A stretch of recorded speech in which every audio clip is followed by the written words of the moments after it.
Then underneath it, we found a brilliant, we found a cream layer, cream or yellow, it's hard to tell because it's somewhat deteriorated, a thin layer.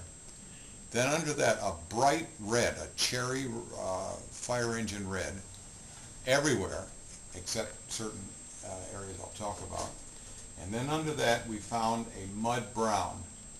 And that was a very thick layer, as if it had been painted several times.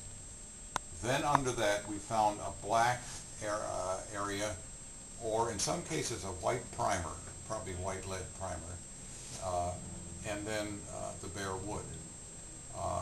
But there was this red all over it, and we don't have any photographic evidence of red being anywhere except on the panels underneath the windows and on all around the hoods that run on the end of the car.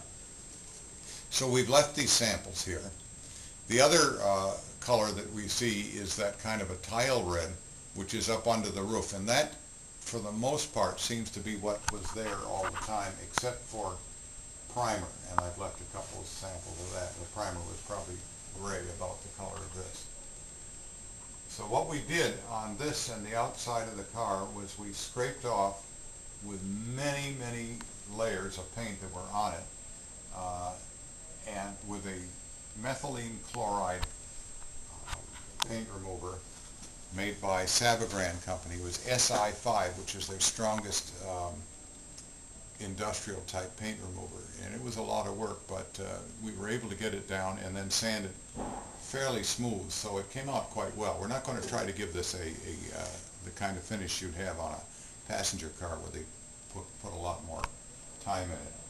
Some of the pieces of wood we found were loose, and so we've taken them right off and we're going to re-nail them. You can see this one, and they had treated the wood, you can see some kind of a brown primer. You see that on the roof boards, and you see that here. And this may have also been glued on at one point. That looks like the remains of glue here, and I found it in the joints elsewhere. Let's see what else we have to say here. Did you look down on the roof boards? I guess we talked about that. Yeah.